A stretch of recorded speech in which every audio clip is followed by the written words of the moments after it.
Okay, so the first window that I'm going to demo is just a simple suite. It looks so cute. It just seems so fallish. This window right here. So you see some reflection. Now, Riley, you were my person who really specifically asked, is there much reflection in your window that you're looking at? No. Not a lot. So with windows, that's going to vary too based on what's reflecting back at you. So as you look at this one, there's a tree with like sky in it. And so that's one window I picked. Here's another one. Maybe I'll go with, let me look here. There's a reflection there too. And then what was the other one? And then I went with this. That's there's reflection. I think I'll use this one because it is a little more varied and less about like drawing the specific portions. Like I could even go here and use this portion of it. So it's a little more simplified. Again, I would just start with using the same approach where you're pulling the colors that you see. I need to do a quick little like catch up here. This is 2-point perspective, so I'm going to draw these windows, the angle.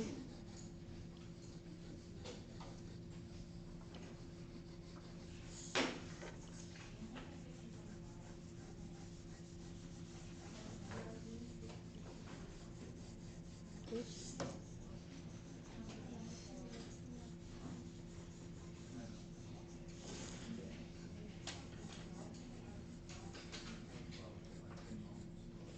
So if I was doing, my little building I'm drawing just doesn't have any windows, but I wouldn't be too concerned about all the details. I'd keep it real simple. But if you have specific needs and you want me to look at it, we can work it out together.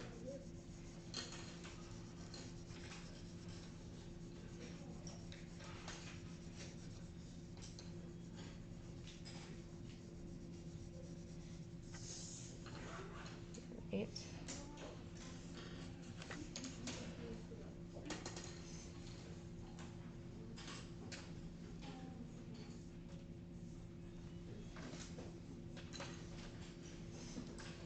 This is me just gesture sketching as much as I can without using a straight edge. Which you'll find that as you the more and more you draw, the easier it becomes to not have to rely on a straight edge.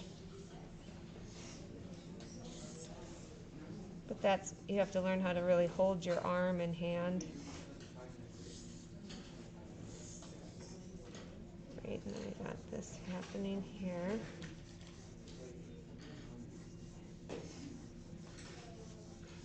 So what I often find when you're drawing windows, the colors and temperature of the colors is going to be a little cooler toned.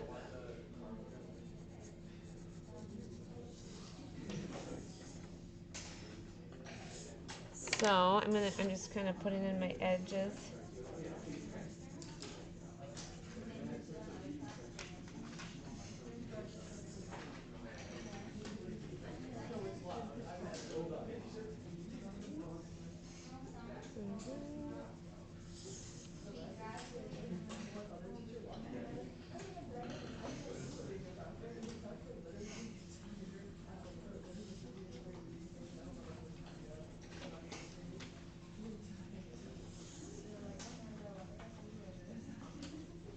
So when I'm looking at the glass, I'm seeing a lot of blues and greens. Riley, what do you see in your window?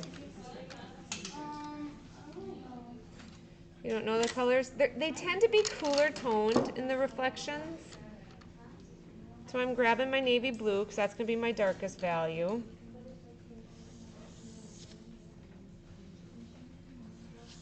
Checking that out. I got the lavender. I don't have a lot. Oh, here's some blues. Here is a blue. That's a 2/8 pencil. I might even grab a little bit of that. And you're definitely going to use white and gray. So here's going to be my window situation here for colors. I have a pass. Can I go? You sure may. Yes. So as I'm looking at my windows, the reflection really changes across the top here. So I'm going to do a solid lavender with this first panel as my layer 1. And I can come over and look at your specific one too and help you kind of pull colors and decide.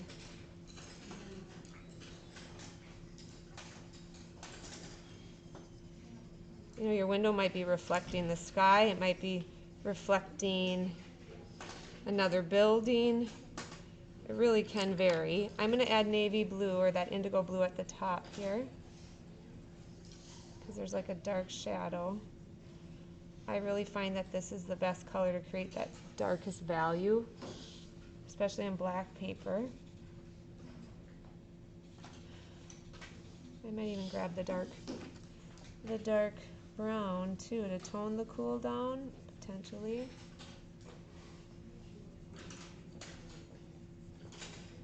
I'm kind of creating that darker shadow along the frame of the window. Yes, you sure me. Absolutely.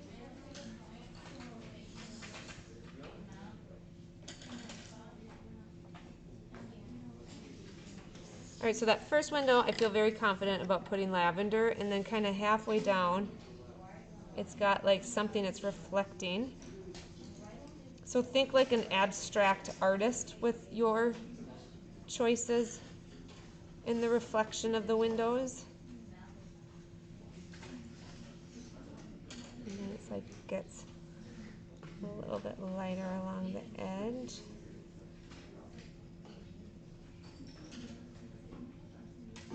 All right, and then I'm going to grab a little bit of blue to go on top of that lavender.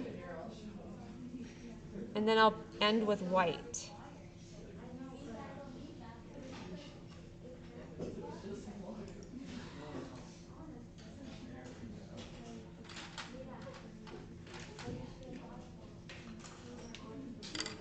And then I'd hit it up with some white.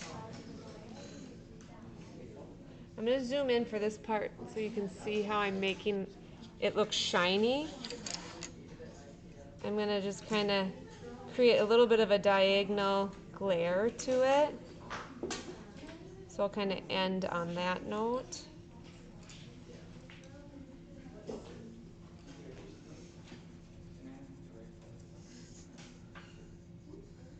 And it's a little bit. So it's got a little glassy glare to it.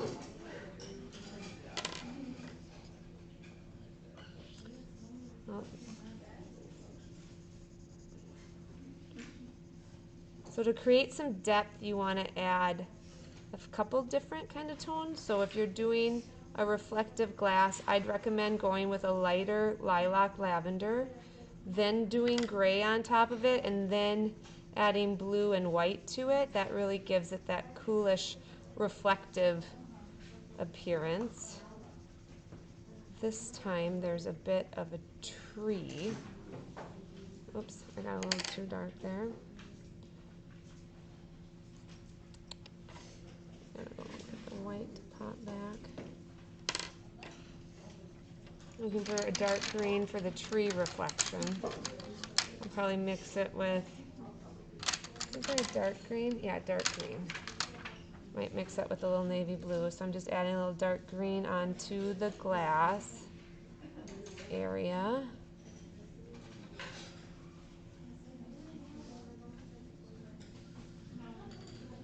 I'll go lavender in there. And then I'm going to add the gray, and then I'll add white to it, and blue.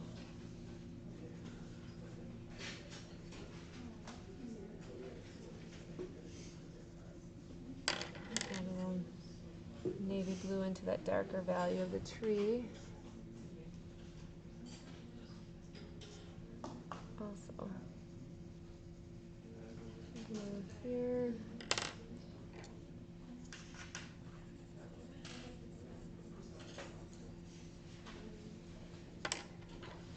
And then I'm going to add a little more blue towards the top.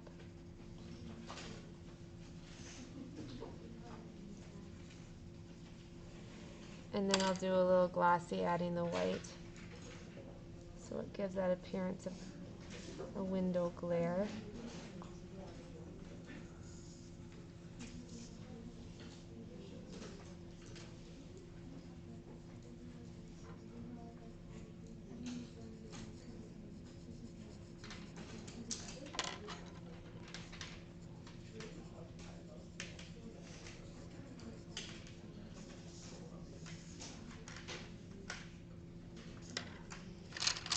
Dark brown. Dark brown.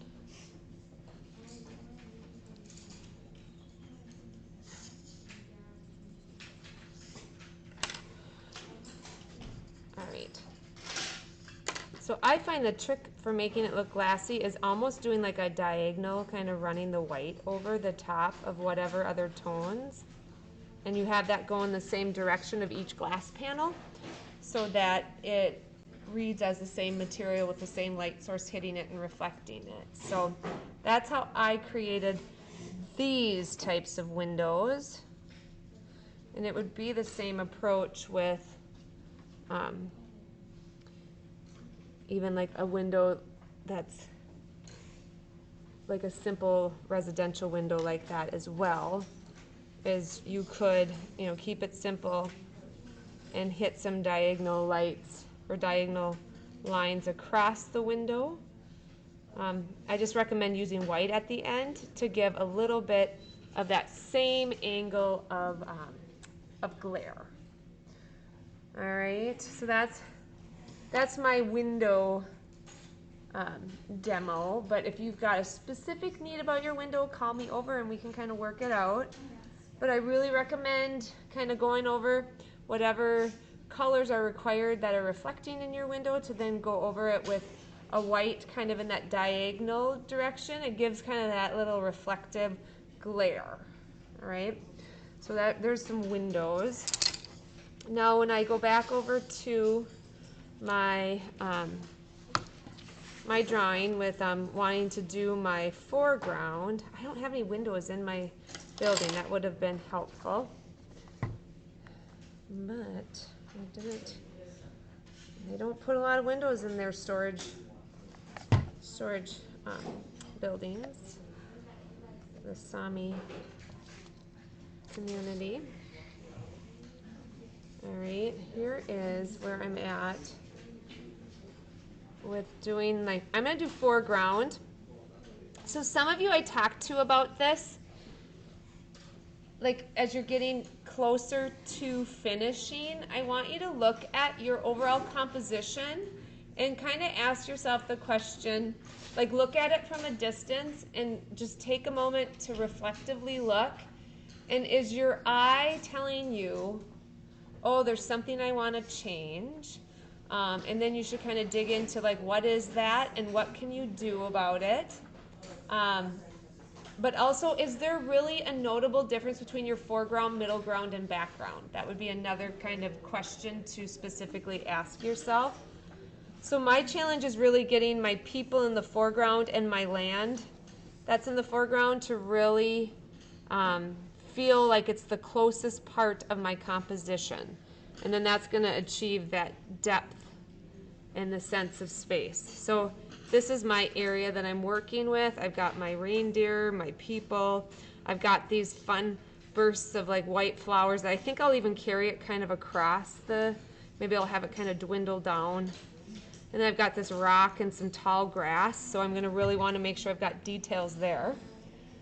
So I need to switch my color tone, but I think before I do that, I'm gonna bring this over so you can kind of look at it up close and be requested. See how I've done a mix lavender and rosette with the light over it? That kind of creates a little more depth. And just make sure that you move your lines kind of along the diagonal, have them match, so that it's the same glossy material that's reflecting the light, and then that can get more, that's looking good. But if you wanted to add a little bit of depth to it, you can put a little bit of lavender underneath. Yeah, that looks really good.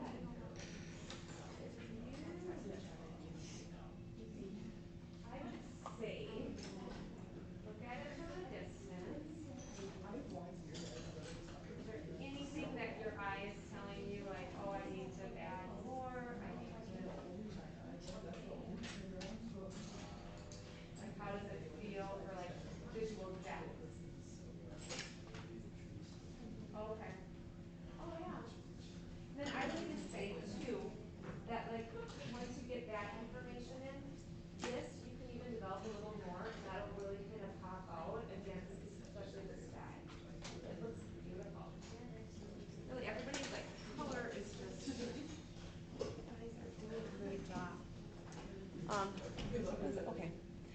so coming back over here, I need to kind of switch out my colors to find all my greens, because I'm going to be working with a lot of greens.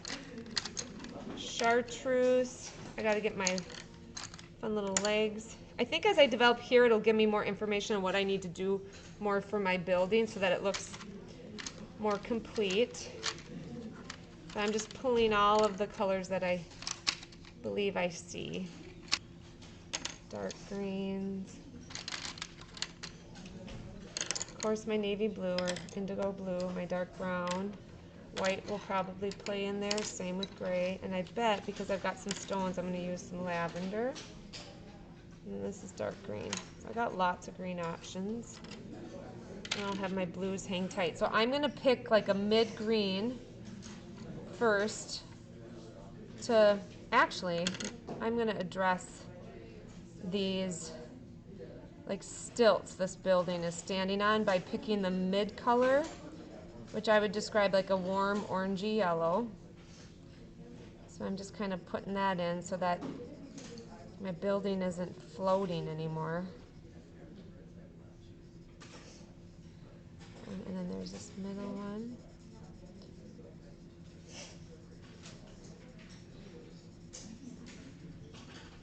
All right.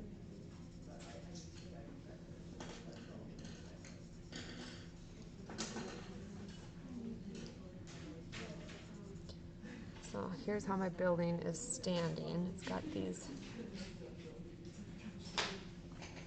they kind of remind me of like bird legs.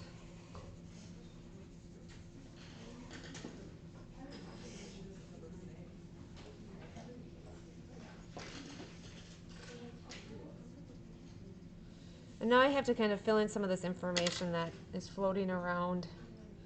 So I'm just going to add more green underneath here, kind of bringing it up to these legs that weren't there. And then I'll create more of that value in foliage. I'm going to go dark green in between these two.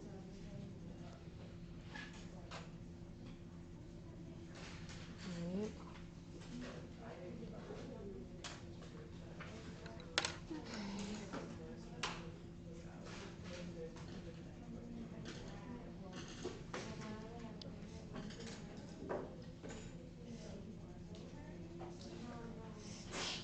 Okay, and then I know I've got a lot of dark, so I'm just going right for that indigo blue here for that dark value.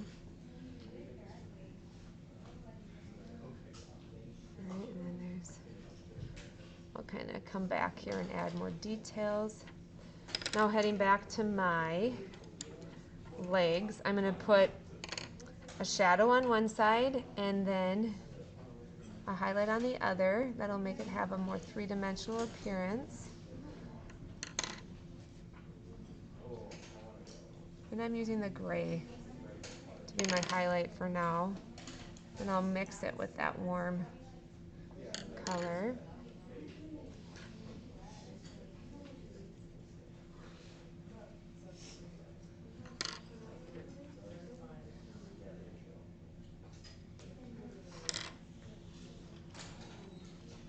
Zoom in a little bit closer.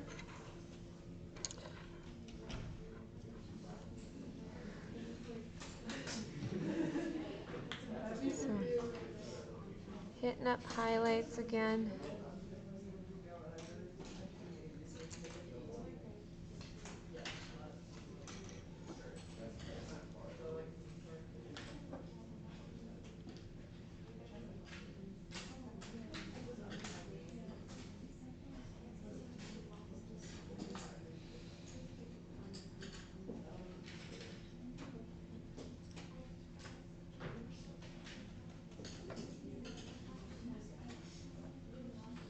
Hitting the highlight.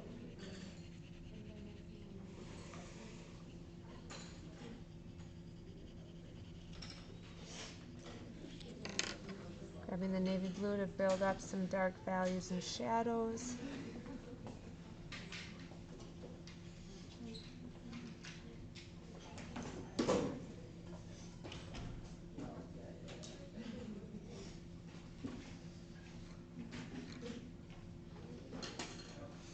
You sure may.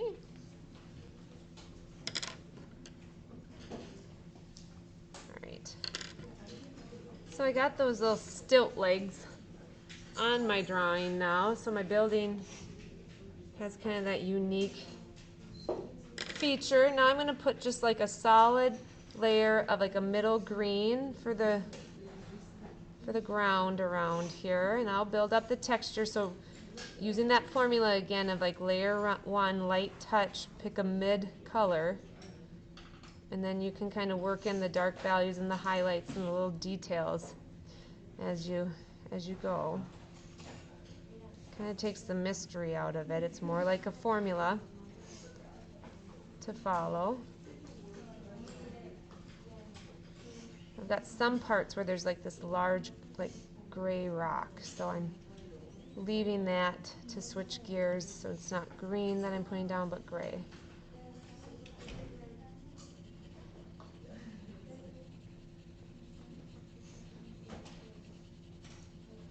And then I have it in the foreground.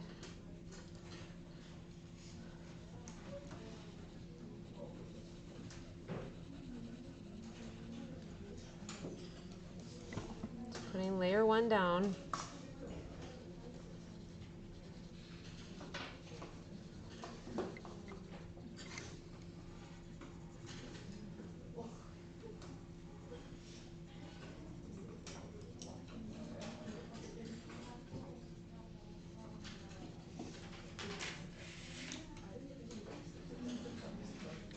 Zoom out. So I got 1 layer down. Then I could go in and I'm going to put my gray rock area down. So I'm just using gray and filling in where I see my rock. And I have it in the foreground too, which I'm hoping everyone's catching on that it's all about value. Where's the midtone, where's the dark value, where's the highlight, and then how can you include some of those details.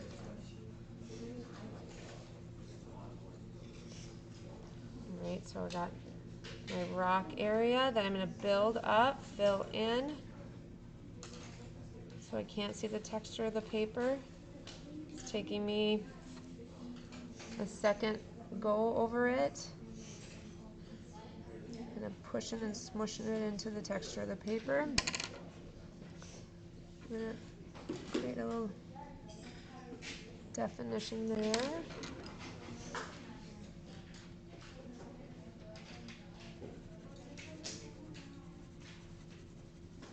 Alright. I'm going to grab lavender now and add some of that to my rock.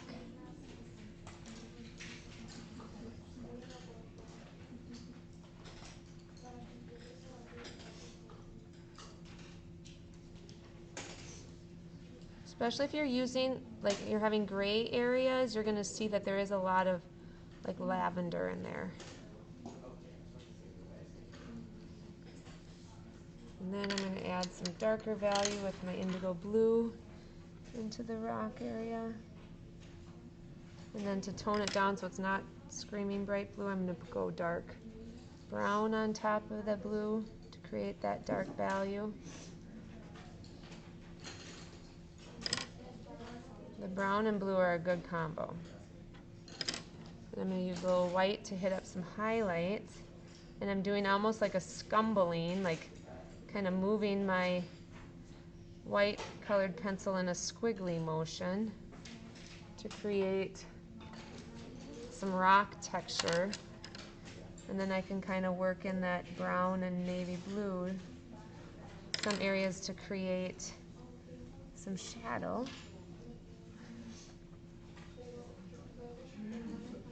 Alright, do the same thing over here. Adding my white highlights.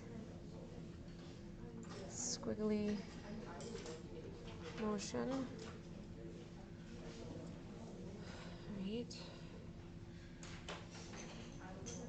Okay. Now, oops, no, I want to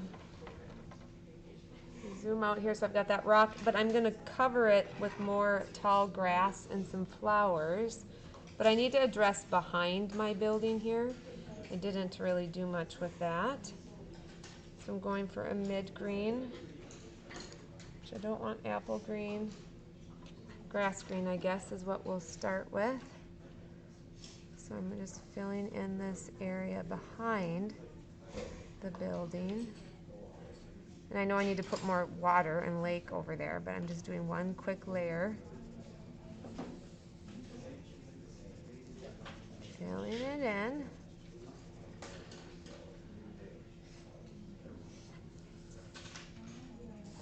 So it's filled in with one layer, and then I'm gonna add blue in the background for the water.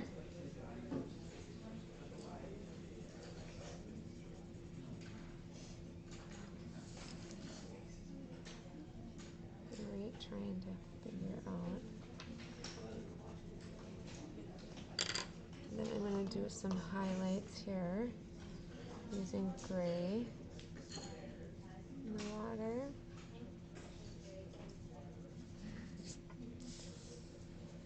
And then hitting up a few spots with highlights of white.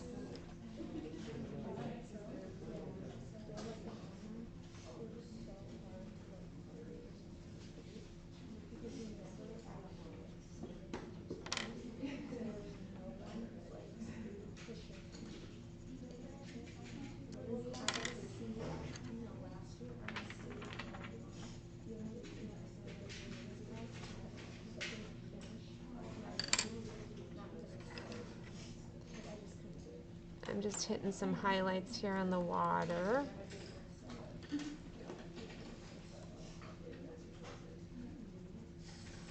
Alright, so gonna add another layer of my trees in the background here that are gonna be cooler and darker. I'm gonna put a lot of navy, that indigo blue, I should say. Hitting up that chartreuse here and there. Scumbling to make it have tree texture.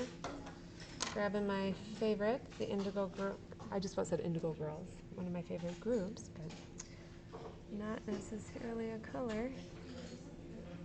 So I'm just filling in some details that I didn't fill in the background here. Remember how I made my trees in the background cooler toned with the exception of some highlights here and there? This area is not super defined because it's quite far away, so I want to create that illusion of depth and distance.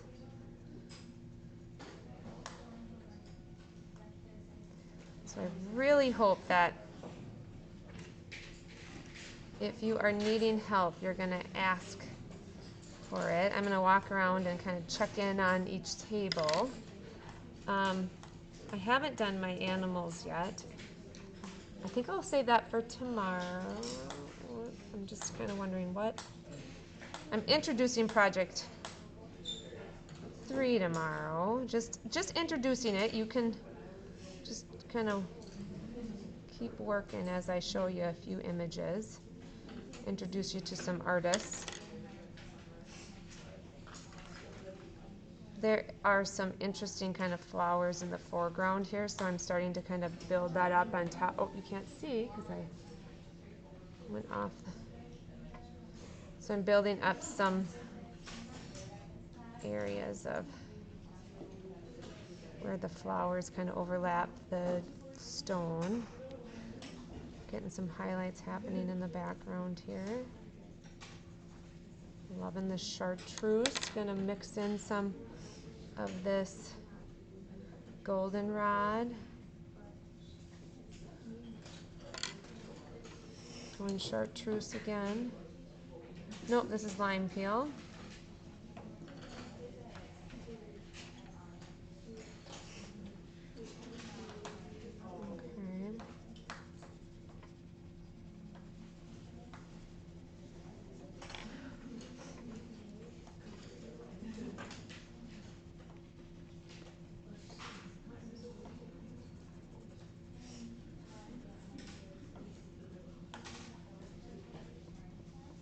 Okay. I got some tall grass that happens to be going over the rock, so I'm gonna try to build that up by just drawing right over it.